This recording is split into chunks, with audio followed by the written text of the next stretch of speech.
Arda Turan, hoş geldin.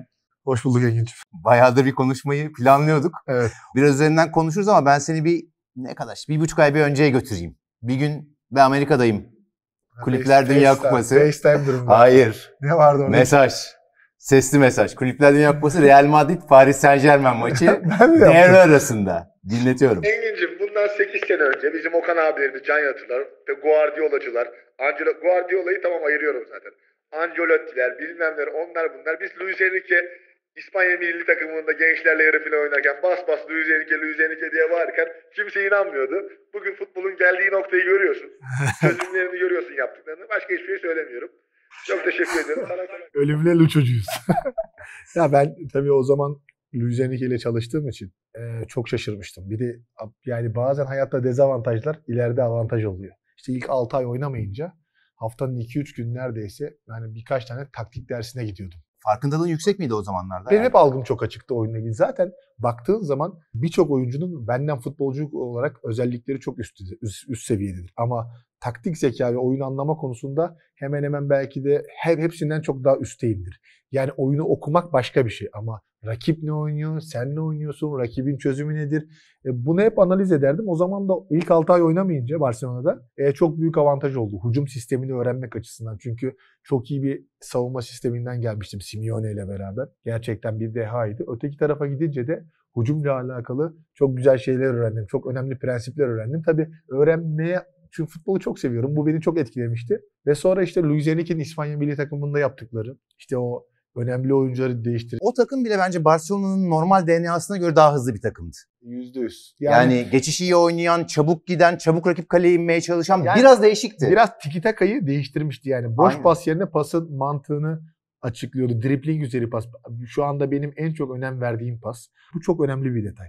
Ve o pası attığınızda sayısal çoğunluğu da sağlamıyorsunuz. O yüzden Luis Enrique'nin birinci prensibiydi yani. Dribbling üzeri pas, hani tiki-taka değil de yine pas. Yine pasın önemi ama hareketlilik, boş alanın driblingle kat etme. Tabii onun sisteminin temellerinden de beni de çok etkilemişti çözüm için. O zamandan şu anki Luis Enrique'ye bakınca farklılıklar görüyor mu? Tabii ki oyuncu şöyle bir şey var. Oyuncularına göre yine çözümleri devam ettiriyor. Çok hoşuma gidiyor. Daha fazla rotasyon yapıyor. Ama yine de bazı prensiplerden vazgeçmiyor. Anları zeki oynamada çok iyi. Mesela Dünya Kulüpler Kupası finalinde zaman zaman son dakikaları toplayıp uzun toplar attı. Şampiyonlar Ligi finalinde Doué'ye başladı. Bütün topları Donnarumma uzun başladı. Halbuki biz baktığımızda hep Paris Saint-Germain'i nasıl hayal ediyoruz? Topa sahip olan. Halbuki oyunun her anını oynuyorlar. Duran topları değerlendiriyorlar. Yani dediğim gibi detaylara indikçe, çalıştıkça veya o elindeki oyuncu modeline göre, biraz önce İspanya'yı konuştuk. Hani eskiden daha etkili kenarları yoktu. Topa daha çok sahip oluyorlardı. Şimdi de daha birebircileri var. Başka bir oyun oynuyor ama genel çözüm aynı. Topa sahip olmak. Ya uzun top eskiden şeydi. Ya uzun topu atan sanki sisteme çok önem vermiyor gibi bir şey vardı. Ama mesela şeyi düşünüyorum ben. Yani Kulüpler Dünya Kupası finalinde bahsettiğim maçta sürekli Sanchez buradan burayı gördü. Bir de sürekli Nuno Mendes'in üzerine uzun top atarak, çapraz uzun top atarak. Şöyle bir şey yapıyorlar hatırladığım kadarıyla. Vitinha zaman zaman buraya gelip Nuno Mendes'i gönderiyorlar. Bazen 3-1-6, 3-2-5 gibi kurdukları dönemler oluyor. Bile onun dışında ama Vitinha burada kaldıklarından topu kaptırır kaptırmaz direkt oyun oynadılar Vitinha'yı burada yakalamak için. Nuno Mendes içerideyken. Çünkü Nuno Mendes muhteşem bir birebirci savunma için ama Vitinha burada kaldığı zaman hep birebirde zorlandı. Temasta zorlandı. Çok normal ama tabii bazen çok etki ediyor. Sahanın saati. Maçın saati. Benim için ya mesela insanların anlamadığı şey... Ergin Ataman bunu beğendi. Ergin abi %100 haklı. Ama dediğim gibi kuru saha topun hızını yavaşlatır. Savunma yapacak blok savunması. Şimdi Chelsea daha fazla blok savunması yapıyor Paris Saint-Germain'e karşı. Şimdi böyle olduğu zaman kuru sahada, Amerika'da yorgunlukta temas daha önemli. Ama işte Allianz Arena'da, Münih'te, Şampiyonlar Ligi'nde filmde akşam motivasyonu daha yüksek, Şampiyonlar Ligi'ni kazanmamış bir Paris Saint-Germain'in hızı inan bana %30 fark ettirir. Yani taktik tamam ama hangi anda, hangi sahnede, o yüzden hep konuştuğumuz bir şey var. Futbol anları doğru oynama oyunu benim için. O yüzden çok önemli. Yani bunlar tamamıyla anlar. Teknik adam olarak o anı mı arıyorsun? Vallahi ben şöyle bir şey, ben maç saatine göre bile kadro belirliyorum. Ya mesela bazen Kerem abi bizim Kerem Yavaş yardımcı ne fark eder? Ben buna inanıyorum. Çünkü topunuzu o anda temas etme, oyuncuların alışkanlıkları bunlar detay. Bunun futbol her detayı değerlendirme sporu. Çünkü oyun bir başkasına benzemiyor. Anlarda doğru oynamazsan mesela atıyorum Beşiktaş'a geldik, değil mi? Beşiktaş maçında muhteşem bir oyun oynadık. Ama ilk yarı bir penaltı. Yani stat tam terse dönmüşken 2-0 iken 2-1 soyunma odasında bir anda işte herkes bir ister istemez reaksiyonel bir panik. Halbuki öyle bir durum yok. Oyun elimizde. Muhteşem bir oyun oynuyoruz. Bir anda taça falan vurduk birkaç tane topu. İşte anları doğru oynama dediğim o. Halbuki 45-2-0 geçsek işte statta bazı protestolar vardı, başka şeyler var. Oyun başka bir yere gidebilir yani. Ben Guardiola'ya bunu sormuştum.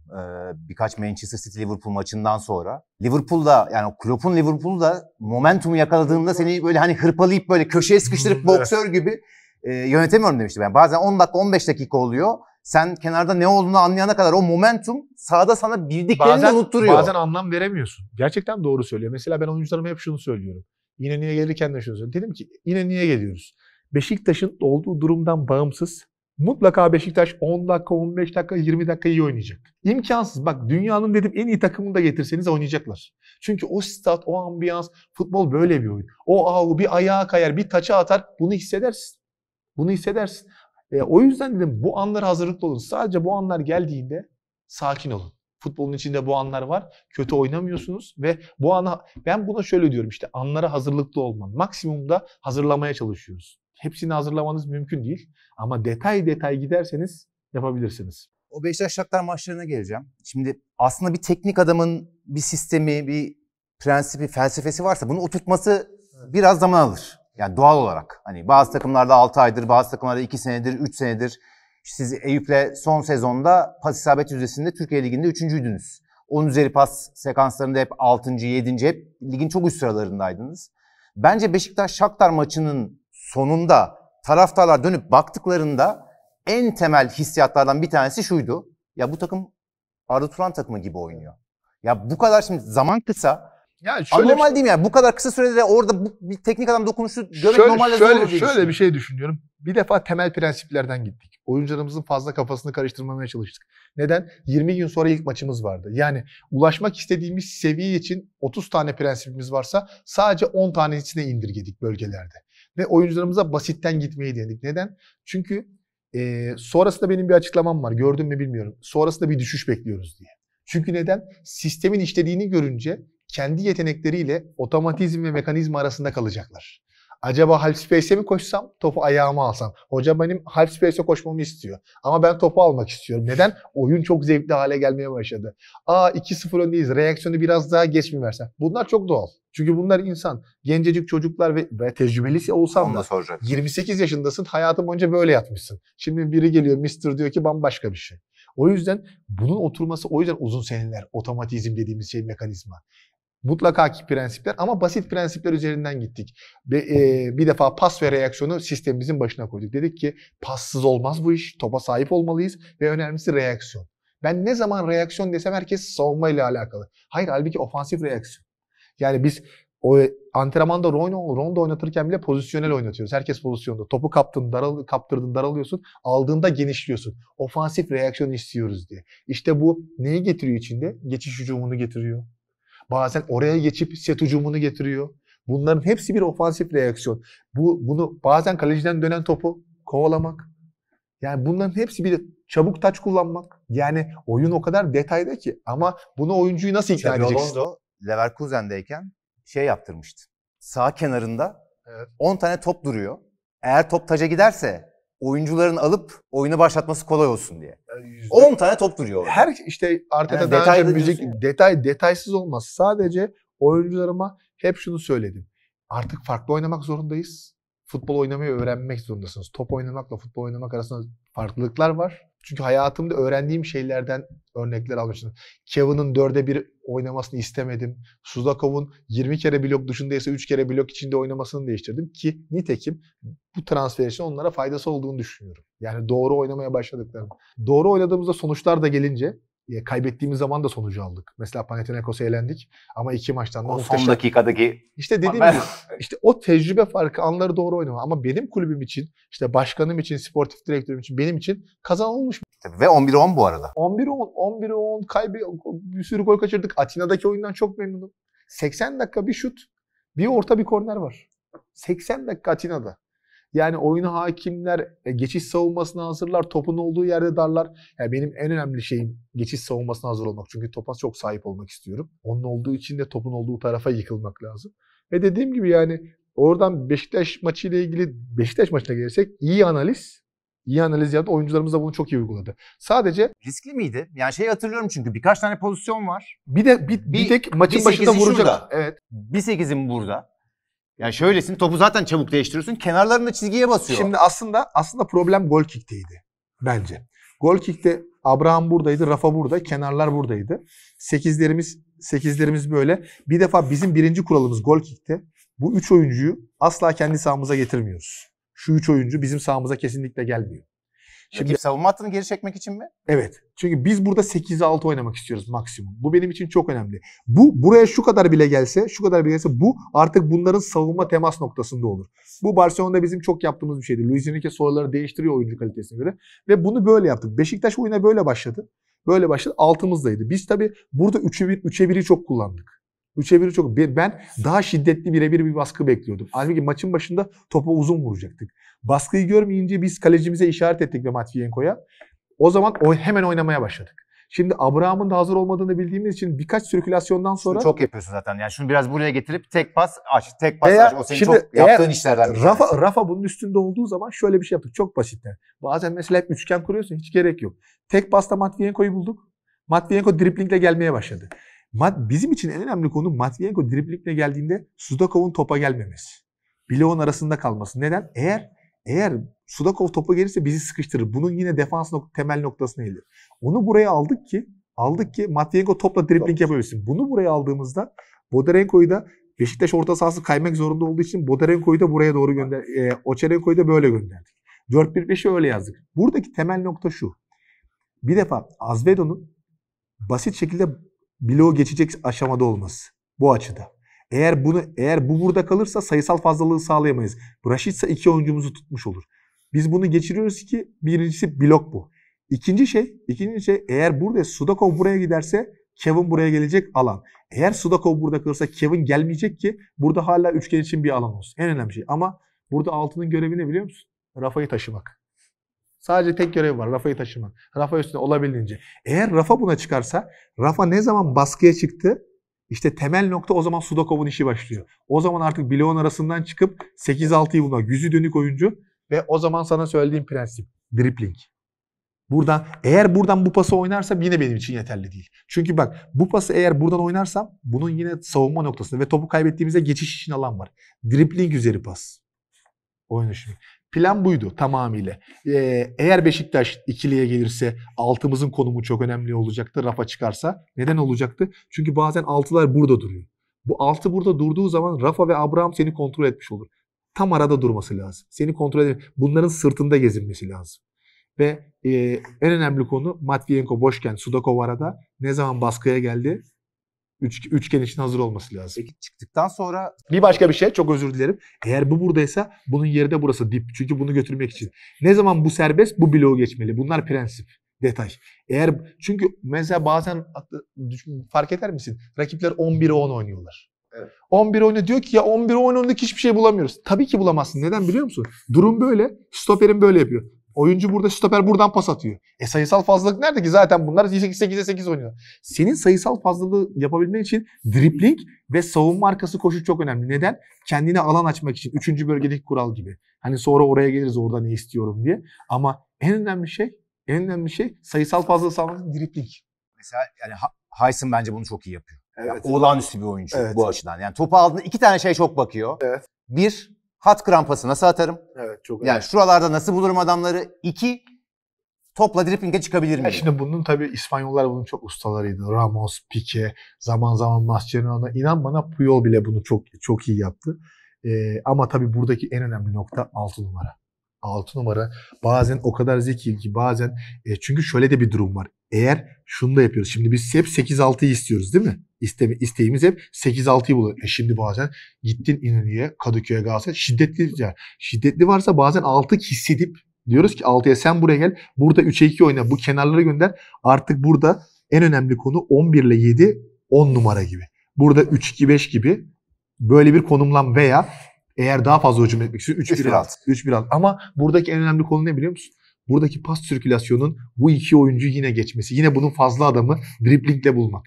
Eğer bu 3-2 kontrol ederse 3-2 bunu kontrol ederse burada bir geçiş için tehlike var. Eğer buralardan basit finaller yaparsan bak tahtaya bak. Beraber bakalım. Ben de oyuncularıma da böyle anlatıyorum.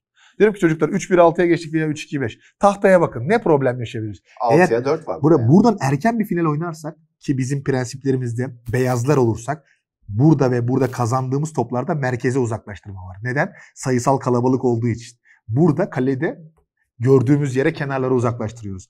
Bunu ne yapmak lazım? Bunu eğer zaten uzun bu mesafeden pas atmamak lazım. Maksimumda dribling sonrası pas atıp atıyorum buradan oynadık mı? Artık buraya doğru bunu geçiş savunması maksimum dipte oynamak lazım. Mesela bazen peki bu 6 numaranın işi midir? Stoperlerin bazen bilgisi midir? Teknik adamın bunu yapmayacaksın demesi midir? Hangisidir? Elinde Busquets varsa o Busquets'e o maçı hissetmesine verirsin. Bazen gelirsin eğer mesela Eyüpspor'da Taşkın varken Taşkın'a bırakıyordum. Melo'yu varken Melo'yla göz göze geliyordum. Melo daha çok benden direktif almayı severdi hissettim. Bu tamamıyla bazen oyuncuyla hoca arasında ama çözümün en arkadan başladığına işaret. Çünkü öteki türlü çözümler Engin şuna giriyor. Bire. Sen parayla transferle ben bunu buradan buraya attım. Bunu oyuncu alıyorsa parayla veya transferle yaptığım gücün karşılığını alıyorsun. Ama bunu her zaman alamayabilirsin. Anlatmak istediğim şu. Çözümü bulmak zorundasın. Üçüncü bölgeye gelince ne yapıyorsun? Buraya gelince. Burada da mesela Beşiktaş maçında bir ben sürü... Ben şeyi soracaktım yani. Beşiktaş maçında 5 tane falan pozisyon var. Hepsinde ceza sahası içerisinde 5-6 bir tanesinde 7 şaklarlı var. Şimdi hücumdaki prensiplerimizden bir tanesi eğer büyük takımsan ceza sahasında kalabalık olmak zorunda. Minimum 4 oyuncu. Kim bunlar? Birincisi forvetin. İkincisi ters 8 numaran. Üçüncüsü ters 11 numaran. Buradan 7 numaranla geldin. Öteki 8 mümkünse o bile girebilir. 6 bunların hepsi ama burada önemli olan... Sen 8'ler var hocam. Ben de 8'ler. Yani analiz videoları bize göstermiştin ya gelmiştik. Evet. 10 yok. Bir 1, 2, 3, 4, 5, 6, 7, 8, 8. Benim futbolumda 8 numara yok. Ne var? Hücumdayken 10, savunmadayken 6. 4-4-2 karşılıyorum ben çünkü. Ama burada top kenara geldiğimizde benim için en önemli şey şu. Kesin ve kesin. Mutlaka çünkü bazen böyle bloklarla karşılaşıyorum. 4'lü, 5'li. En önemli şey bu oyuncunun bir defa eğer 4-1-5 yapıyorsam bu şekilde bu oyuncunun bu diagonallikte, bu üçgende olması. En kritik nokta hücumdaki üçgen bu şekilde değil. Üçgen mutlaka bloğun arasında bir oyuncu olması. Kritik nokta bu. Sürekli öyle zaten. Yani dikkat anahtar ediyorsun. Bu. Evet. İkinci zaman nokta, zaman koşuyla zaman zaman sette ama sürekli orada birisi var. Burada mutlaka bu 2 olur 8 olur rotasyon olmuşsa saygı duyuyorum. İkincisi bu half space koşusu çok önemli. Çünkü herkes half space koşusu yapıyor. Ama bunu buradan buraya doğru yaptığın zaman etkinliğini azaltıyor. Birincisi bunu niye yapıyoruz? Bu seni takip ederse devam ediyor. Offside line'ını geriye alıp alan açmış oluyorsun. İkincisi devam etmezse zaten tehlikeli bölgedesin. Ama bunun açısı çok önemli. Eğer buraya doğru buraya doğru gidersen bu pasın gelişiyle içeriye veya kreatif iş yapman çok zor. İkincisi sen genelde sanki şu kanallara bu kanallara koşturmak istiyorum. Ama bir başka bir şey, istediğim başka bir şey. Bunun erken oynamayıp bunun sırtından koşmak istiyorum. Eğer çünkü buna yakın koşarsan bunun temas noktasındasın. Ama bunun sırtındansa gözükmez. Bir başka şey, eğer bu buraya gelirse zaten yine alanım açısı aynı mantık. O yüzden bu ince detay. Mesela Shadow 10'a 0 yapıyoruz ya. İşte bunu çalışıyoruz. Hani mesela 10'a 0'la 10'a 0 bunu yapıyoruz. Buraya koşuyor, top sekiyor veya buna geldiği zaman bunu değiştiriyor. Peki bunu ne zaman yapıyoruz? Oyunun yönü değiştirdiğinde. Mesela set hücumundayken, blok böyleyken bunu yapmıyoruz. Tekrardan yön değiştiriyoruz. Çünkü prensip şu. Yön değiştir, ritim değiştir. Ne zaman? Bu burada kaldığı zaman. Mesela Beşiktaş fiziksel olarak hazır değildi. Kaymalardan uzaktı. Uzak olunca ritim değiştirdiğine bak tahtaya. Yine 3'e 1, 2'ye 1 kalıyoruz. Aynı şey. Bunun birebiri var. Bunun bindirmesi var, içerisi var. Yani hani 3 opsiyon. Hem overlap hem underlap ikisinde İkisi çok lazım. fazla yapıyoruz. Half space ve en önemli nokta benim için. Chip. Burası altın bölge benim için. Çünkü buraya bu şekilde atılan her top ya beki birebir ya da 2'ye 1 bırakıyor 8 numara 11 ile. Ve bunun uzaklaştırması da çok zor. Bu Guardiola bunu çok yapıyordu. Çok fazla Guardiola'nın prensibidir. Yani bunların hepsi bir detay. Ama bütün prensipler benim için dribling üzeri üçgenler. Eğer bu tekse stoper driblingi. Eğer 2 geliyorsa 3'ü çektin. 8 numara geldi 3-1-6. Eğer birebir baskıya çıktıysa birini çekip savunma arkasına diagonal top. Her şey bir plan. Mesela çok merkezi çok driblingçi oyuncuların olmadı aslında Eyüpspor'da ama hepsini sen driblingçi oyuncu gibi kullandın. Mesela Kutucu'yu ben 8 numara kullandım. Doğru. Ondan çok Doğru. faydalı. Kaleye yakın. Çünkü 3. bölgeye geldiğimizde o şut özelliği çok vardı. Çok da faydalandım. Üçgenlerde. Ama Zaman zaman uzun top Berke'yle Kutucu'yu denediğinde oldu bu arada. Bak, Yani normalde yani tahtaya uzun topu ona atar mısın istiyorsan belki atmazsın. Ama onu şundan dolayı yapıyor. İster misin göstereyim? Tabii. Bak, Okan abiyle beraber gitmiştik değil mi? Atletico Madrid Barcelona maçına gitmiştik Evet. beraber. Barcelona bunu Xavi döneminde Lewandowski'ye attı böyle. tabii çok Devam tersine atıyor. Tabii çok fazla yapıyorlar. Onun neredeyse 7'sini 6'sını kaybetti. Merkeze kısayı. Öyle mi? Ben de bundan rahatsız oldum. Şundan dolayı. Birkaç tane de şey yapıyorlar biliyor musun? Şunları araya açıp buradan bu pası zorluyorlar. Zorluyorlardı. Şimdi düşündüm ki Lewandowski dünyanın en büyük oyuncusu. Çok yetenekli. Demek ki burada bir sıkıntı olabiliyor. Neden? Ben Barcelona'nın kaptırdığı gibi reaksiyon da veremeyebilirim çalıştığım yerde. Ben de şöyle bir şey düşündüm bunu geriye çekip bunları buraya doğru koşturuyorum. Eğer zaten gol kick'te offside yok. Top oyuna direkt giriyorsa zaten maksimuma vurdurup bunları koşturuyorum. Berke bunu iyi yapabildiği için sonra da en önemli şey benim için burada beklerin ikinci topa gelmesi. Zaten 8'ler gidiyor ama topun düşebileceği yer. Çünkü neden? 7 ve 11'i merkeze gönderdiğim için kenarlarda büyük boşluklar oluyor ikinci top için. O yüzden bunları buraya göndermek istiyorum. En önemli şey ikinci top için. Ve çok da böyle faydalandım Türkiye Ligi'nde. Ya oyunu çok kazandım ve buna çok inanıyorum 10'da. Sonrasında baktım Luis Enrique Şampiyonlar Ligi finalinde kenara vurmaya başladı. İlk 10 dakikada anları doğru oynamak onu. Birebir baskılar oynamak üzere. Ama temel prensip benim oyunumda. Kaleciye başladım.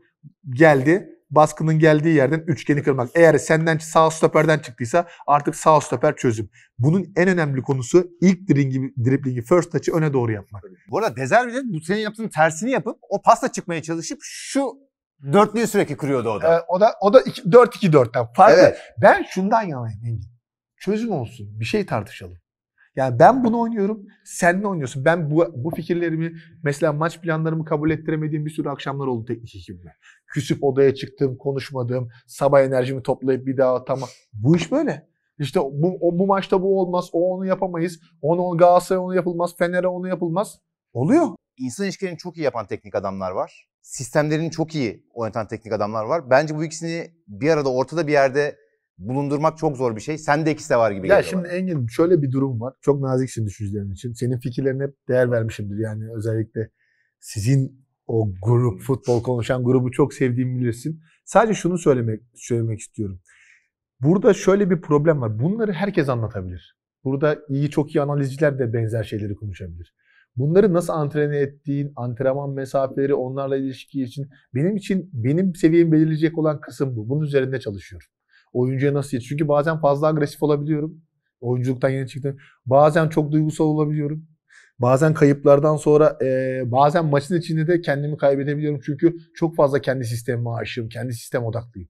Bazen rakip de bir şey yapıyor. Rakip de karşı sahaya geçecek. Rakip de çalım atacak. Rakip de şut atacak. Anladın mı? Sanki ben rakip hiçbir şey yapmasın gibi istiyorum. Yani kırmızı kartlarda bilinci var mı hiç? Maalesef Panathinaikos mu? Panathinaikos Ergin Ataman yaptık orada.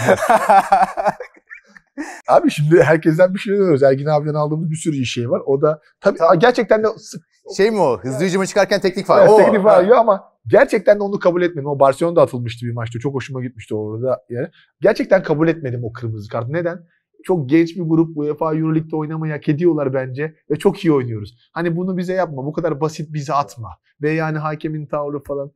Ya hayatta kabullenmediğim şeyler ama öğreniyoruz işte. Bu da bizim için tecrübe. Belki konferans bizim için çok daha iyi olabilir. Gelişimimiz için. Şeyi soracağım. Bu oyunu oynamak için atletik performans ne kadar önemli? Geçen gün bir tane gördüm. İngiltere'de almışlar datayı. Bize oyuncuyu öyle ikna ediyorum zaten. Mesafe %5. Son 6 senede sprintler %22 artmış. Zaten yüksek hız sprinte gidiyoruz seviye arttıkça. Utku Hoca hep bana onu söylerdi. Hocam işte PTT'de tamam. Bir Süper Lig'e çıktığımızda birazcık daha yüksek hız. Şimdi daha çok sprint istiyor. Daha çok şeyde çözüyoruz ama atletik performans 1. Bu işte. 1 eğer hazır olmazsa. O zaman ben niye bıraktım? Benden daha mı iyiydiniz? O zaman ben niye oynamıyorum? Atletik performans 1 olmalı. Fiziksel olarak kabul ediyorum ki ağır bir antrenman metodum var sezon başı için. İnandığım metot bu. Ama oyuncularımın da sezon içinde kendini çok iyi hissettiğini biliyorum. Şöyle bir şey yok mu? Yani sonuçta şimdi Okan Can'la konuşmalarımdan biliyorum. Otobüse bin. Oraya git. Oradan oraya git. Şimdi sen hayatında böyle bir şeyle Şimdi bu sezon içi ama şöyle bir şey var. Bu sezon içinde şu anda sezon başı hazırlık döneminde Slovenya'da çok rahattık. Şöyle bir şey var. Shakhtar'ın hocası olmak benim için çok büyük bir şey. Shakhtar'ın hocası olduğu için çok mutluyum. Nerede olduğumun farkındayım. Ve bunun için her türlü fedakarlığa yapmaya hazırım. Ben çok daha fazlasına da hazırdım. Ama Dario'nun ve Sergey Palkin'in bana hazırladığı imkanlar muhteşem. Muhteşem bir otelde kalıyoruz Lviv'de. Her türlü imkanımız var. İnanılmaz sahalar, inanılmaz yetenekli oyuncular. Her türlü dataya, analize ulaşabiliyorum. Problem ne? Ne kadar uğraşıyorsun şu anda? Sıfır. Problem ne? Evet, sonuç olarak bunu kabullenmemiz lazım. Bir insanlık suçu var ortada, bir savaş var. Ya bu yani futbol için bunun bahanesinin arkasına mı saklanayım? Evet 10 saat yollar, uzun saatler yolculuklar ama ya dünyada aynı şey Gazze'de de var. İşte insanlık suçu işleniyor, insanlar, çocuklar ölüyor. İşte Ukrayna'da bunlar ölürken ya bunların arkasına sığınmak istemiyorum. Ama ne var? Futbol için, spor için gerçekten zor. Ama ben ve takımımın birinci amacı çok samimi söylüyorum. İyi oyun oynamak, insanları mutlu etmek. Ve şu anda Ukrayna'da hissettiğimiz şey bu. Nereye gitsek oynadığımız oyundan çok memnunlar. Çünkü %70 topa sahip olan, minimum 20'nin 25'in üstünde ceza sahasının içine giren. Yani düşün 3.5 XG'den falan. XG'ye de kısmi inanıyorum ben. Kime nerede geldiğiyle önemli. Şimdi sana ceza sahasında gelen topla bana gelen bir mi? Çok konuşuyorum üzerine ama katılıyorum. Sana ceza sahası içinde gelen topla bana gelen bir mi? Ben geldim. Bir plase veririm. Sen anlatıyorum. Tribüne olduysa varsa. Ya şimdi senin Amerika'dan Dünya Kupası'nda yorumlamandı. Benim yorumlamam nasıl bir yorumlayacağı için. Söylediğim şey bu. 3.5 XG'den 2 gol çıkartıyorum. Normalde 7 gol çıkartmam lazım. Birçok maç da böyle geçti. Ama ben işte bu da oyunun başka bir tarafı. Beceri ve anları doğru oynama. Yanma gol için. Bir yerde şey diyorsun. Daha Shakhtar'a gitmeden önce. De Zerbi Shakhtar'da tam istediği oyunu oynatamadı. Çünkü zeminler beklediği gibi değildi. Zaman. Diye. Senin için var mı aynı durum? Şu ana kadar gördüklerinde. Şu ana kadar Ukrayna'da futbol için sağlanan ortam beni çok şaşırttı. Çok enteresan iyi gidiyor. Veres deplasmanı falan değil mi? Çok iyiydi. Her yer çok iyiydi. Kendi sahamız muhteşem. Lviv'de oynadığımız. Ukrayna Futbol Federasyonu'nda Ukrayna'da çok iyi çalışıyor. Ama tabii gündüz 3.5 maçları, gündüz maçları oynuyorsun. Topun hızı için kuru zeminler sıkıntı olabilir. Soğuk havalara daha denk gelmedik şu ana kadar ama aynı benzer fikirdeyim. Ben buna çok inanıyorum. Zemin, saat. Dediğim gibi her detay çok önemli bu oyunda. Özellikle maçla da alakalı. Senden çok daha iyi bir takımla oynayacaksan savunma yapacaksın. Onun detayı bile farklı. Eğer hücum yapacaksan onun detayı bile farklı. Hazırlanmalısın. İki tane şey çok dikkat çekiyor. Bir tanesi içe yapılan ortalar yine duran toplardan çok artmış. Bir ara herkes içten dışa doğru yapmaya başlamıştı. Şimdi tekrar içe doğru. Bir de şey var ya o 6 pasa kalabalık 3 kişi 5 kişi. Ben düz ayak kestirmeye başladım tekrardan. Neden? İyi vuramıyorsam eğer yüksek oyuncularım yoksa özellikle Galatasaray gibi değilsem mesela Galatasaray'ı nasıl kesersen kes muhteşem vuruyorlar. Ama içe doğru kavis verdiğin zaman dışa doğru döndüğün düz ayakla kestirdiğin zaman ilk oyuncu temas ederse bu kavisten dolayı arka direkte bitirebiliyorsun. O yüzden ikinci şansı yaratmak adına bu detayı kullanıyoruz. Birkaç tane Atletico Madrid'den öğrendiğim bir şey vardı. Onları uyguluyorum ve tutuyor. Ondan dolayı çok mutluyum. Monaburgo zaten bu işte uzmandı o zaman. Taç var mı içinde? Taç da %100 Bu taç da var. taçı da bayağı kullanmaya başladılar. Yani Kerem Hoca Süper Kupa'da. ama taç savunmasında Göztepe'yi çok iyi savunduk mesela Eyüp'te. Ona çok iyi çalışmıştık. Beyazlarsak biz Göztepe 5 oyuncuyla geliyordu. Oyuncularımıza şunu söyledik. Şimdi bunlara tost yapıyoruz önlü arkalı. Diyoruz ki golü bu 3 veya 4 adam atıyor. Hiç buraya gelen toptan gol gördünüz mü? Oyuncularıma diyorum ki olay burada. Taç buraya gelecek ama olay düştüğü yerde. Mesela bizim o yüzden bunu çok iyi savunmak zorundasınız. Tamamıyla yüksek konsantre. Çünkü buradan tekte gol mesela 100 taşta belki bir kere olmuştu. O yoktur bile. Aynı prensibi bizden daha düşük seviyedeki takımlara şöyle kullanıyoruz. Bunun örneğini görmek istersen Servet maçının analizlerine bakabilirsin. Servet %93 rakibin 9 numarasına vuruyor. Sağ tarafta oynayan 9 numaralı sağ tarafta oynuyor Sırdanovic. %93 sağ taraftan geldiler. Burada ya buradan pas yapıp buraya atıyorlar ya da direkt buraya oynuyorlar. Dedim ki Marlon lütfen topa sen çık. Vurup vurmaman önemli değil. Ben bu 4+1'i darda bozmak istemiyorum.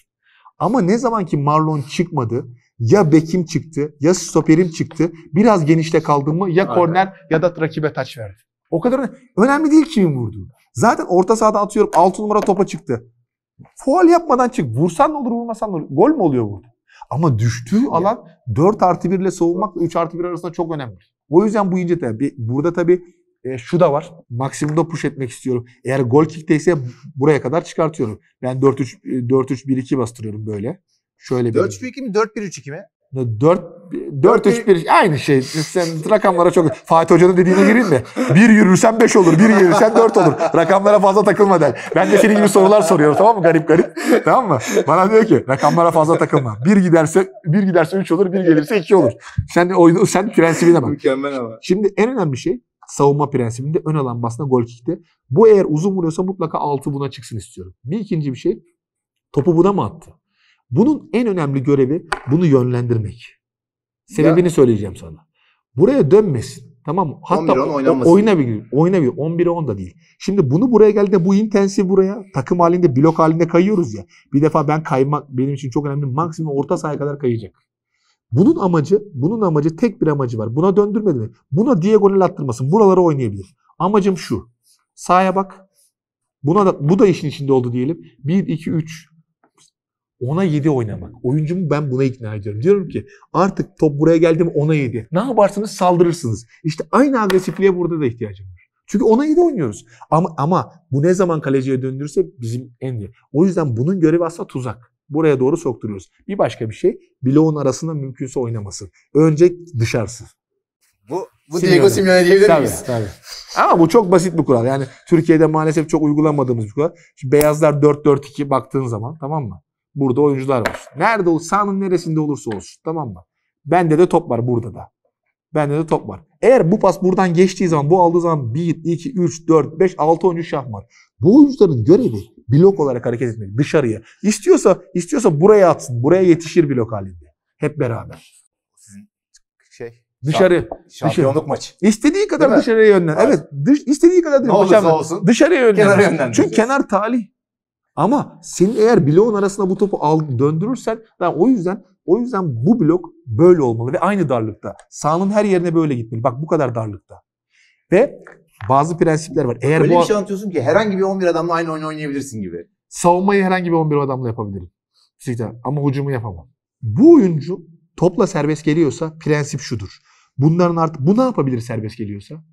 Bu ne yapabilir? Uzun savunma arkası atabilir, uzun diagonal atabilir. İki şeye hazır olacağız. Bu 4-4-2'nin 2 tane büyük zafiyeti var bu sistemde. Bu arkaya gelecek toplarda neden? Eğer uzun atarsa bunlardan biri çıkacak. 3+1'e kalırsın. İkincisi de diagonal intensif giderken bunlar reaksiyonel olarak topa intensif giderler. Bu da. Ama problem nerede başlar biliyor musun? Bunlarda. Bunlar yavaşlamaya başlar. Çünkü neden? Top buraya gidiyor. Zaten buraya gelmez. Halbuki burada başlayan atak burada biter. Oyuncuna bunu ikna etmen lazım. Siz 4 hayati şekilde aynı. Bunlar 25 km hızla 30 km ile gidiyorsa siz de aynı şekilde gitmelisiniz. Eyüpspor'da ikna etmekle Shakhtar'la ikna etmek arasında şu ana kadar bir fark yok. Çünkü yani yaşları daha genç. Çünkü şöyle bir şey var. Brezilyalılar var takımda. Şöyle bir şey var. Kazanmak istiyor musunuz? Kazanmak istiyorum. Messi'nin bunu yaptığı, Neymar'ın bunu yaptığı sene var. İlk sene Barcelona'da. Neymar mı olmak istiyorsunuz? İlk senedeki, sonraki sene. Çok basit. Neymar muhteşem bir oyuncu. Dünyadaki gelmiş geçmiş en yetenekli oyunculardan biri. Burada örnek onlar Brezilya olduğu için ondan veriyorum. Felipe Luis bunu yaptı. Diego Costa bunu yaptı. David Villa bunu onlar yaptı. Onlar sana Vini'ye örnek vermiyorlar. Evet. Adam 2 senedir Ancelotti ile beraber önde ikili kalıyorlar. Savunma sorumluluğunu alıyor üzerine. Onlar da blok savunmasında başka bir hikaye yaptılar. Bir de bu serbestken savunma arkası atabilir. Önemli olan şey bunların mutlaka ki vücut açısı. 2 ayağın üzerinde olursa çok dedi. Vücutlarının yan olması, çünkü bunun vücut yanken çıkmasıyla 2 ayağın üzerinde olması çok basit. Buralarda ne olabilir? İntensif çok fazla kaydıktan sonra işte ister istemez uzak ortalarda burada, çünkü sahanın 1 ve 2. bölgesinde, yani 3 ve 2'de karşıladığımızda alanı savunuyoruz. Ama top buraya geldiğinde adam savunması. Burada ne var? Kenarlara gitti, artık orta geldiği için burada alandan adama geçerken iletişim... Bana kolay bir şey değil gibi geliyor. Biliyor musun? Bazen maçlara bakıyorum yani. Çalıştırırsan yapılabilir. Mesela çok oluyor ama şöyle bir şey var. Zaten Engin gol yememek mümkün değil. Zaten bu prensip neden? Tabii ki bir takım senede Bizim amacımız biliyor musun? Geçen sene Dinamo Kiev'den 7 tane fazla gol yemişiz. O 7 gol için savaşıyoruz. Sabah 7'de kalkıyoruz. Anladın mı? Tabii ki gol yiyeceğiz. Tabii ki çalım yiyeceğiz. Futbolda bu var. Bunu bile konuşman lazım oyuncularla. İkna etmek lazım. Nasıl rahat ediyorsunuz? Çünkü buraya geldiğinde artık içerisi senin, kenar buranın. Bunu anla. Ama bu açıda geldiğin zaman bu buraya dribbling yaptığında bu zaten tek bir oyuncu gibi. Bu da bir detay. Anlatmak istediğim şey 5 kişiyiz ceza sahası içinde. 2 oyuncu vuruyor. O yüzden adama bakacaksın. Kalecinin işi önce bunları uyarmak. Alandan adama geçmek. Uzaklaştırma. Şimdi detay var bizde. Orta yapmış. Adam buraya vurmuş. Adam diyor 40'tan bir vurdu. İnanılmaz vurdu. Ya buraya vurursan tekte gol açısındasın. 40'tan da vur 30'dan da. Uzaklaştır bakalım gördüğün yere veya kenara. Önce kontrol etmesi lazım. Zaman kaybetmesi lazım. Anlatmak istediğim şey bu. Bunu buradan da vurabilir, gol yapabilir. Futbol bundan güzel. Ama bizim amacımız ne? Maksimumda savunmak. Saha içerisinde görebiliyor musun? Yani görüyorum. O işte fena değil. Görebiliyorum. Yukarıda birisi var mı? Var tabii ki. 2 tane, 3 tane birisi var. Kulaklıkta birisi var. Öyle yani öyle müneccim değilim ya. Baktım her şeyi görüp. Yok ya. Sadece mesela baskı nasıl geliyor? Mesela 4-4-2 karşılıyorsa bizi işte 4-1-5'imiz yeterli mi yoksa 3-1-6'ya dönelim mi? Onu konuşuyoruz. 3-1-6'ya kimle döneceksin? Oyuncu profili. Bekle mi 3-1-6 yapacaksın yoksa 6'yı getirip bekleri mi göndereceksin? Yaptım oluyor mu? Saha içerisinde, oyun içerisinde oluyor. çok Mesela oluyor bazen Azvedo ile yaptım. Kevin varken Azvedo ile yapıyordum. Şimdi Kevin gidince 6 numarayla yapıp Azvedo'yu gönderiyorum. Onun dinamikliğinden yararlanmak orada da için. kendine yani saha içinde dokunuş konusunda da iyiyim der misin? Analizin geldiği noktaya inanamazsın. İnanamazsın. Analizin daha yani bir gün gel Metin Hoca ile yaşa. Mesela ben analiz hocası olamam. 24 saat kahve Öyle bazen olursa ne olur, böyle olursa olur. kahve sana senaryolar, bir de şöyle bir şey var. Sadece kendi işte analizi senin beyninden analiz yapıyor.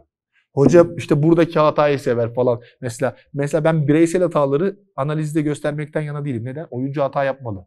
Ben taktiksel hatayı, eğer bir oyuncu kaptırıp da reaksiyon vermeyip atmışlar. Mesela oyuncuyu reaksiyon nasıl ikna edeceğiz? Kava Elias diye bir oyuncum var.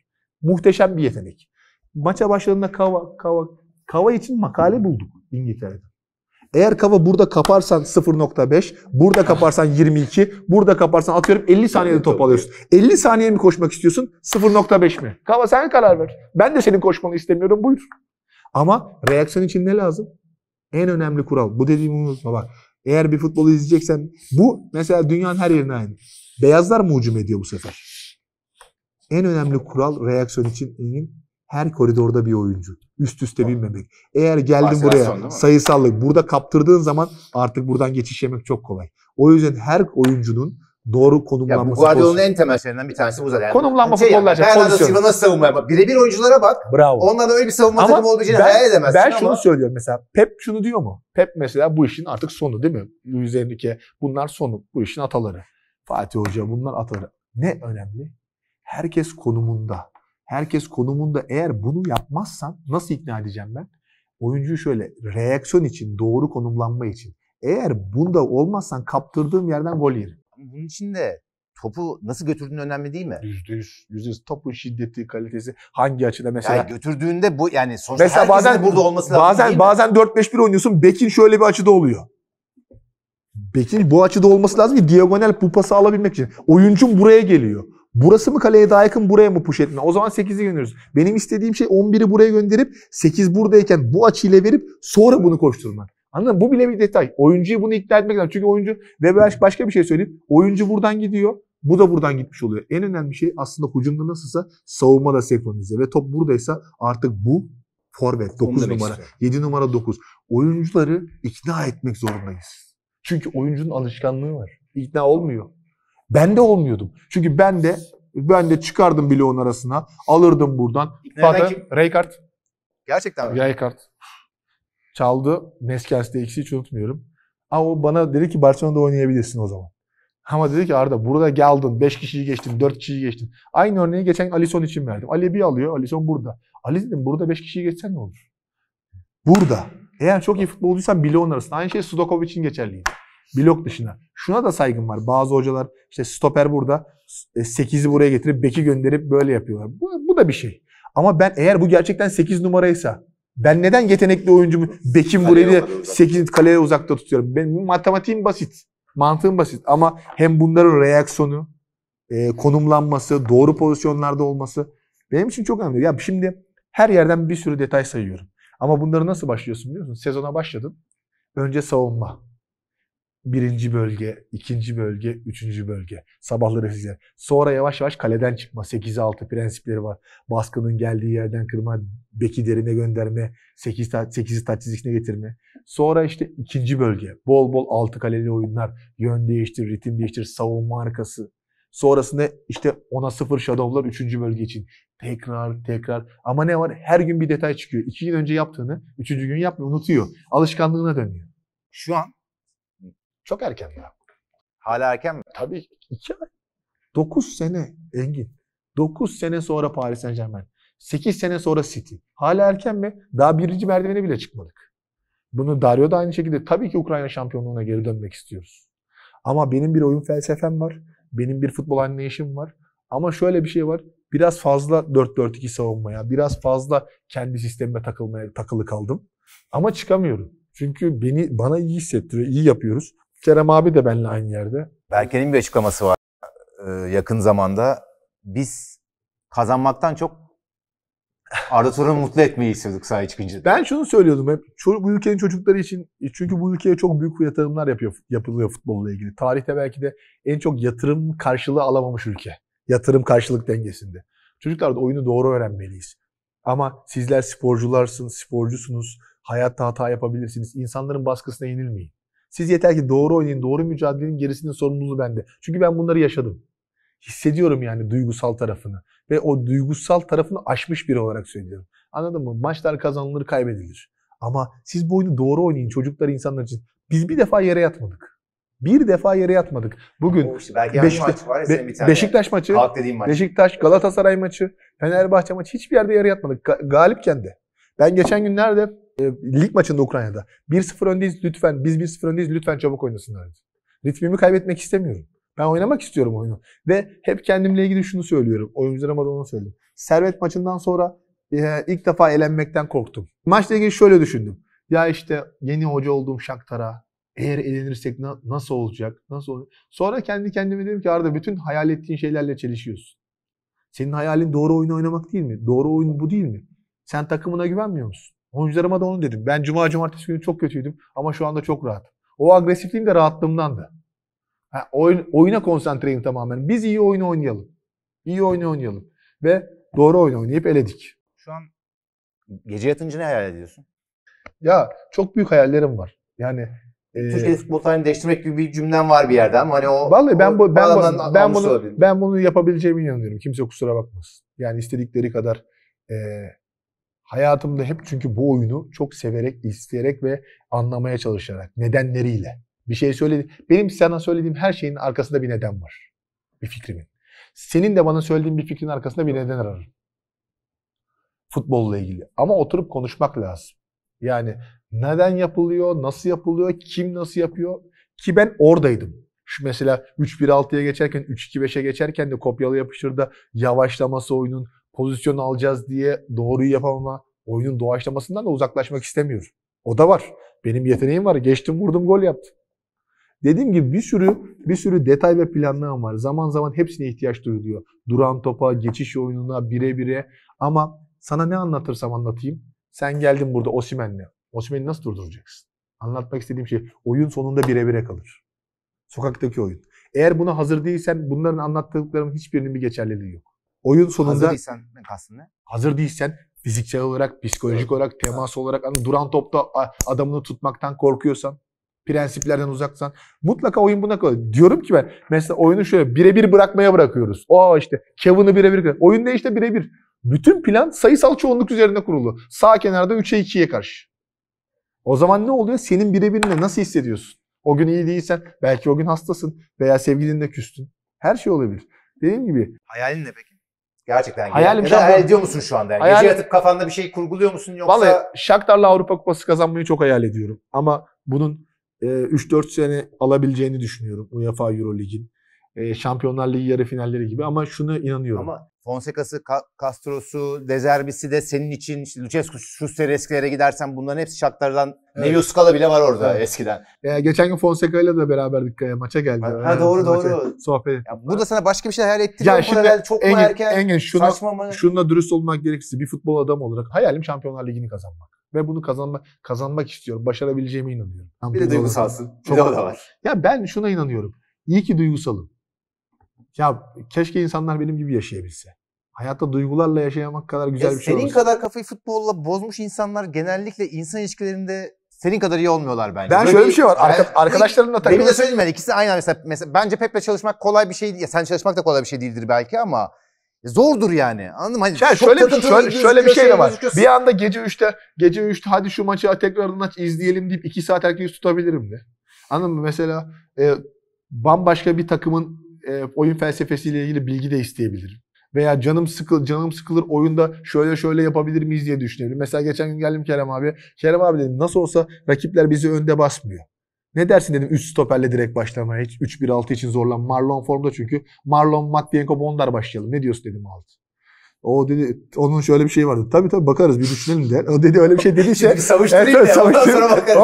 Bu Ancelotti'nin bir hikayesi var ya ilk maçı kaybettikten sonra biliyorsun. Hayır. Ancelotti'nin tam kimi bilmiyorum ama Ancelotti diye anlatıldı bana. Maçı kaybettikten sonra haftaya gençlerle oynuyorum şöyle böyle. Neyse 2-3 gün sonra belki işte Modric oynatır falan. Şimdi Tony ile Modric oynayıp Casemiro otursa son gün hep beraber yine oynuyorlar. Yani bu iş böyle. Gerçekten böyle. Maç bir bitiyor kaybediyorsun işte gece sabaha kadar uyumuyorsun falan. Bir daha izliyorsun. Bir de ben her oynadığımız maçı defalarca izliyorum. Sonra ekibimi herkes ayrı ayrı izliyor. Herkes ayrı ayrı bir şeyler getiriyor. Ortada havuzda birleştiriyoruz. Analiz. Haftanın ilk günü feedback'imiz. Feedback. İlk önce fiziksel raporu dinliyoruz. Kim ne yapmış. Sonrasında feedback. O günü adaptasyon günü hem de feedback'i vererek prensiplerimiz üzerine. Sonra yavaş yavaş artık rakibi hazırlanmaya başlıyoruz. Ama ilk gün bizim için çok önemli. O ilk güne gelene kadar bence bir teknik direktörün zamanı maç bittikten ilk antrenmana kadar olan zaman. Rejenerasyon günü, izin günü ve sonraki feedback. O 3 gün senin haftaya hazırlanman için kafanı boşaltacaksın. Ailene zaman hazırlayacaksın. Dünya futbolunu takip edeceksin. Ne yaptığını takip edeceksin. Ve haftaya geldiğinde fresh bir liderlik lazım. Hiç oyuncuyla tartıştığın oldu mu? Şu ana kadar olmadı. Yani oyuncularım benimle tartışmak istemezler. Ben de onlarla tartışmak istemem. Hissederler mi onu? İş hayatında, özel hayat... Şey açısından söylüyorum bunu yani. Deminden beri böyle birkaç defa aynı şeyi biraz kaşımış gibi oldum ama ya Arda Turan için oynarsın hissiyatı oluyor çoğu oyuncuda gibi hissediyorum benim soruyorum. Oyuncularım şunu bilirler. Bir oyuncuya şunu anlatmak lazım. Şu anda beni anlayacağını düşünüyorum. Bir hocanın adaleti performansla belli olmaz. Antrenmanda yaptığıyla belli olmaz. Bazen maç saati, bazen rakibin analizi, bazen hocanın hissiyatı. İnan bana. Bazen antrenmandaki mesafeler, bazen analizdeki mesafeler, ne tarafa ne kadar sprint attı, oyuncu bütün dataya bakamaz. O yüzden oyuncu hocasının adaletine güvenmesi lazım. Sadece maçta ben gol attım veya iyi oynadım diye bir performans adaleti olmaz. Hocanın adaletinde başka hikayeler vardır. Başka gerçekler vardır. Oyuncu bunu anlamalı ve sana insan olarak güvenmeli. Bir başka bir şey, oyuncular çok zekiler. Artık Instagram, sosyal medya, dünya iletişimde başka bir çağ. Oyuncuya yalan söylememelisin. Onun insan olduğunu hatırlamalı. Mesela Azvedo eşi 11'inde doğum yapacak. 9'unda izin ve istedi. 5'inde gönderdi. 11'indeki doğumdan sonra da istediği kadar izinli. İstiyorsa bir sene sonra gelsin. Çünkü onlar benim için insan. Gerçekten. Önce insan. Çünkü bana hayatımda zaman zaman böyle davranılmadı. Ya sana bir şey diyeyim mi? Hikayelerle ilgili bile hani insan özür dilemek zorunda bırakılıyor. Hani başkasının başını okşayacağın hikaye. Bu bile çok zor bir şey. Gerçekten bunlara gerek yok bazen. Bazen oyuncu bir hata yapıyor. Hiç özür dilemesine bile gerek yok. Olur böyle şeyler hayatta. Ben seninle beraberim. Gerçekten problem ne zaman başlar biliyor musun? Ciddi anlamda takıma zarar verirsen. Bana zarar verebilir oyuncu. Ama takıma gerçekten zarar verirsen, antrenmanın ritmini bozarsan, takım için değil bireysel düşünmeye başlarsan. Çünkü oyunculara şunu söylemek lazım. Eğer takım hedefine ulaşırsa bireysel hedef yanında gelir. Ama bireysel hedef gelir buraya. Burada kalırsan göreceksin ki kimse hiçbir yere bir şey gidemeyecek. Hatırlanmayacaksın. Bu hayatta şampiyon takımlar hatırlanır. Şampiyon futbolcular hatırlanır. 40 gol atmış oyuncuyu hatırlamazsın kolay kolay. Hep senin şeyin var ya. Galatasaray'dan giderken sezon sonra neydi? İbrahimovic sistemden yediler bizi. UEFA yedi bizi. Doğru. Biz o işleri yemiyoruz da neyse. Oyunculuk kariyerin oyuncularla iletişimde avantaj mı? Yani %100. Senin için avantaj mı? Onlar için avantaj mı? Gerçekten bu işte, şimdi Fatih Hoca bu işte çok iyiydi. Ondan sonra Hiddink bu işte çok iyiydi. Mesela bak Hiddink'i hiç hayatımda konuşmuyorum ama Hiddink çok özel bir teknik adamdı. Luis Enrique muhteşem bir adamdı. Yani ya ben bir Arda Güler sordum basın toplantısında, cevap vermedi biliyor musun? Ya bir de çok şey sordum. Evet. İşte Huysen topla çıkıyor, oradan Hüseyin cezalı olmayacak. Arda da merkezde çok top alıyor. Hani Luis Enrique mi? Sen git Xabi Alonso'ya sor dedi bana. Direkt basın toplantısında kaldım. Ya çok net adamdır. Hiç yüzüne direkt söyler. Ben de oyuncularıma eğer gerçekten... Hiddink dedi onu unutma. Hiddink. Onu merak ediyorum. Hiddink şöyle bir şey var. Hiddink mesela Belçika maçıyla ilgili, İstanbul'daki maçla ilgili. Hiç hayatım boyunca unutmam. Fellaini çünkü beni çok kötü sakatlamıştı. Felaket yani 3 ay oynayamamıştım ondan sonra. Devrede o fedakarlık falan, o hissiyatlar. Soyunma odasına girdik. Çok iyi oynuyoruz. 2-1 mağlubuz galiba. 2-1 mi ya da 1-0 da olabilir. Tam hatırlamıyorum. Ya içeriye bir girdim. Mağlubuz. Herkes birine falan. Kahveyle geldi. Hiçbir problem yok dedi. Aynı oynadığınız gibi devam edin. Çok iyi oynuyorsunuz. Bence de bu arada çok iyi oynadık. Ben de inanılmaz oynuyorum. Bak aç maçı izle. Toby var bizim. Tottenham'ın stoper sonra. Sonra bizim Atletico Madrid takım arkadaşım. Sağ bek oynuyor, onun içinden geçiyorum. Birebir üstte gidiyorum. Hatta Rıdvan Hoca'nın ben ona geçerim. O hikayeyle o dönemler. Tuncay abi forvet oynuyor. Sonra bir değişiklik yaptı. Semih aldı falan ama mantalite o. Şöyle olmuştum ben. Demek ki bazı sakinlikler, mesela bazen ben de 2-0 öndeyiz, tahtaları falan yıkıyorum. Mesela 1-0 öndeyiz, 0-0. İşler inanılmaz gidiyor. Oyuncuya dürüst olmak lazım. Onun şeyini yapabiliyor musun? Ya senin için çok kolay değil şimdi mesela bak, bence. Şimdi Engin işte bunlar tecrübe. Onları daha yapamıyorum, anladın mı? Onu Anladın mı? soracağım. İşte şimdi 3 tane 5 tane saat parçaladık. Yazık günah. Anladın mı? Vuruyorsun pidil diyor. Ama oyuncuların karşısında değil. Şimdi teknik toplantı yaparak içeri girince. Şimdi zaten tecrübeler buradan geliyor. Şimdi ilk sezonumda 45'te kaç tane oyuncu değiştirdim. Şimdi bak 80'de bile oyuncu değiştirmiyorum. Hep sakin. Şimdi hep bunu işte oyuncuya bir şans daha veren. Bunda tabii ki daha çok öğreniyorum. Daha çok yolun başındayım. Yani sonuç olarak ama bence iyi gidiyorum. Neden? İlk sezonu Eyüpspor benim için çok değerliydi ve mesela ısrarla mesela bir sürü... Ben senin de olsam muhtemelen yapmazdım. Bir sürü... Bak, öyle bir işti ki o. Yani işler ters gitse, istemediğin gibi gitse, 3-5 maç kötü olsa... Bir sürü yine bana analizci, şey futbol için bana gelen insan var. O sezonu irdelemeliler. Elimize iyi takım verdiğimizde nasıl oynadık? 60 saniye karşı sahaya geçiyorduk yani. 80 saniye. İnan 80 saniye. Oynadığımız oyun o fark etmez nerede olduğu. Önemli olan mantalite, reaksiyon, konumlanma, yaptığımız şeyler. Açıp baksana. O yüzden mesela o beni Eyüpspor'daki o sene beni dünyanın en büyük ligleri için cesaretlendiriyor. Mesela dün akşam Kansas City Atlanta maçını izledim. İzledim bilmiyorum. TRT Spor'da vardı canlı. MLS vermiş. Mesela o zaman 5-4-1 falan. NFL zannettim ben ya. Cuma günü falan. 5-4-1 falan var. Kafamda onu çözüyorum, anladın mı? Çözmeye çalışıyorum. Ben ne yapardım? Nasıl oynardım? Ters ayaklı bir kenar oyuncusu oynatmış. Oyuncuyken saha dışında bu kadar zaman harcıyor muydun futbola? Evet, çok harcardım. Mesela çok sosyal bir adamımdır ama sen benim önemli bir maçı kaçırdığımı göremezsin kolay kolay. Yemeğimde bilmem ne ona göre organize ederim. Ben bir de şakalarımı bile futbol üzerine yapıyorum. Yani şöyle bir şey var. Oyunu çok seviyorum. Oyunla ilgili çok büyük hayallerim var. Ama Türk antrenörleri ve Türk hocalarla ilgili rekabette değilim. Şöyle beraber yürümekten yanayım. Tartışmaktan yanayım. Ya hiç teknik adamlarla oyun üzerine konuştuğun... O bir şeyde kursta falan çok iyi gidiyor. Herkese tartışıyoruz, konuşuyoruz. Hocalarla da konuşuyoruz. Çok mutluyum pro lisans kursunda. Emre Demir Hoca başta gelen giden hocalarla. Tabii biraz ben de push ediyorum. Rahatsız ediyorum fikirlerimle. Geleni. Yani şöyle bir şey var. Futbolun %100 doğrusu yok. Eğitimcinin dediği de %100 doğru olamaz. Yabancı bir eğitimci geliyor. Anladın mı? Hollanda futboluyla alakalı bir eğitimci geliyor. Ama ben Hollanda futbolunun savunmasını beğenmiyorum. Hücumda bir numaralar, futbolu değiştirdiler. Ama savunmayla ilgili bence sorunları var. Fikir. Bu olabilir. Mesela çünkü neden? Luis Enrique bana Atletico Madrid savunmasıyla ilgili fikir sormuştu. O kadar zeki çünkü. Mesela sence İspanya milli takımın savunması çok mu iyi? Topa çok fazla sahip oldukları için hakim değiller blok savunmasına. Onları rahatsız edecek bir sahada savunmada zorluk çekebilirler üst seviyede. Göreceksin. Hayallerim, fikirlerim var ama tabii bu fikirler zaten bu oyunun problemi ne biliyor musun? Bu fikirler kolay uygulanabilir bir spor değil. Dünyadaki belki de en zor spor. Fikrin sahaya uygulanabilir. Şimdi mesela diyorsun ki Luis Enrique'nin hücumu Diego Simeone'nin savunması. Evet. Hani zaten yani bahsettiğin şey zaten öyle bir şey ki. Ama çalışıyorum. Yani şimdi Johan Cruyff, Arrigo Sacchi zaten oralara gidiyorsun orada. Eyüpspor'da ilk senemiz muhteşem. İkinci sene Süper Lig'e çıktığımızda bir defa hep söylerim bunu. Murat abiyle Fatih benim için yerleri ayrı. Bu fırsatı bana verdiler. Hayatımı unutmam ama sonra çok zor şartlarda kaldık. Oyuncusuz. Bak oyuncularımla beraber paylaştığımız için bunu söylüyorum. 13 kişi, 12 kişi önemli. %70 topa sahip olduğumuz maçlar var. İnan bana bunlar kolay şeyler değil. Antrenman yapacak oyuncu bulamadık. taktik. Her ettiren şeyler bunlar zaten. Engin tek plan üzerinden gidiyorsun.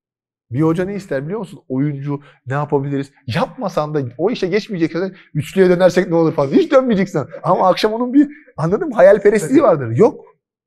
Tek plan üzerinden. Fatih onu diyorum. Bana 3 sene, 2,5 sene bir sahabe kalmadı. Şimdi gittim muhteşem bir sahabe kaldı. Alacağın olsun. Selçuk abiye de Selçuk abiyi de çok isteyerek destekledim ben de oraya. Selçuk Şahin hoca olsun diye. Çok da beğeniyorum. Evet. Başarılı olacağını deniyor. Evet değişik şeyler deniyor ve çok başarılı olacağını deniyor. Dediğim gibi yani bu işle ilgili içimde fesatlık duygusu yok. Tartışmaya ve konuşmaya açığım, fikire açığım. Ama mesela senin yanında hoca olmak isteyenler var veya danışmak isteyen, konuşmak isteyenler var. Bir sunum istiyorsun, piyasada yoklar. İngilizce bir sunum istiyorsun, yoklar. Taktik bir analiz istiyorsun, yoksa. Ama telefonla arattırıp gelmek istiyor yanına. Hadi tartışalım. Sunum nerede? Hikaye nerede? Ne fikrin ne senin? Sen neden böyle savunuyorsun? Neden adam adama? Mesela ben blokçuyum, ben alan savunmacısıyım. Adam adama yapanlar var. Saygı duyuyorum. Mesela Bielsa. Onu da Bilbao ile Atletico Madrid'de Bilbao'yu yendik finalde. Onun da çözümünün olduğunu ama onu da iyi yaptığın zaman baskı, kendi sahanda başka bir avantaj. Onun detayını. Paris Saint-Germain'de bile zaman zaman öyle bozdular yani. Evet. Yani Chelsea'de, Tottenham'da Söylemek çok temaslı, istediğim merkeze aldırmadı. Bravo. Bunu konuşalım Engin. Ne yapacağız Şampiyonlar Ligi'nde UEFA Kupası'nda nasıl ilerleyeceğiz? Ve izlediklerinde de sürekli bir o ne yapıyor, burada nasıl olurdu, şöyle olsaydı böyle olurdu. Her maçı izlerken var değil mi? Diğer sporlarda? Diğer sporlarda da var, olmaz mı ya? Sorsan Ergin Ataman'ım evde. İstersen ara Ergin Ataman oluyorum. Ergin hocamıza selamımızı Ergin Hoca, evet, çocukların hepsini çok destekliyoruz, hocamızı. Hidayet abi, kalbim onlarla. Çok büyük bir basketbol hayranıyım. Oyuncusun. Evet.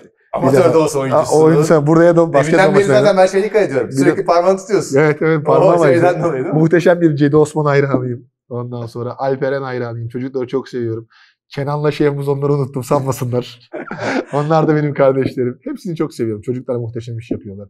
Bir baktım Hamza işte Okan abiye videosunu attım, basketbol oynuyor. Çocuklara bunu yaptılar şu anda. O çok değerli bir şey. Tamam, son olarak da şunu soracağım. Okan Can'la beraber gelen bu süreç. Fatih 2004'ten beri orada. Sırna yine belli bir sürenin üzerinde. O da orada. Gelip, 20 sene oldu o da. Ya bu projeyi alıp buradan buraya getirmekte Arda Turan'ın tamamen artık imajla beraber de oyunla desteklenen şekilde bir noktaya gittiğini söylemek mantıklı mı? Okan abi tabii advisor'la, bir danışmanla çalışmanın şöyle bir avantajları var. Tabii niyesi var? Niye bu kadar yüksek tepkiler veriyoruz bazı şeylere? Hayatımızda 2 sene sonra hatırlamayacağımız bir konuya neden gündem oluyoruz veya neden uğraşıyoruz? Kendi işimizle uğraşalım. Zaten bence Okan abi şunu görüyor. İşimde ne kadar iyi olabileceğimi görüyor. Zaten sadece beni oraya yönetmek istiyor ama karakterimdeki zafiyetleri de biliyor. Fevrilikler, sinirler. Abi olacağı yerde abi, advisor olacağı yerde advisor veya benden küçük arkadaşım, küçük kardeşim olacağı yerde sanki öyle durumda da öyle oluyor. Çünkü bazen anladın mı? Hayat bunu gerektiriyor. Çünkü danışmanın dediğin insanla 24 saat berabersin. Ekibinde beraber. Çok zor bir mix. Bir tanesi Galatasaray Üniversitesi'nden çıkmış işte, anladın mı, siyasal bilgiler okumuş falan, anladın mı, kültürlü falan. Biri bizim Karagümrük'ten Sinan, anladın mı? Arada böyle Emre Hoca yine şimdi amiri takım hocası, kültürlü gezmeyi sever falan. Hani kültür şokları yaşıyoruz ama. Uyan insan fotoğraflarını çeker. Ama tabii ortak nokta gerçekten zeki bir grup var. Futbolu seven bir grup var ve herkes işini en iyi şekilde yapıyor. Bence işimizi en iyi şekilde yaptığımızda muhteşem bir puzzle'ız. Çok daha ileri olacak. İnşallah. Eminim bundan. İnşallah konuştuğumuz kadar da başarılı olabiliriz. Çok da teşekkür ederim.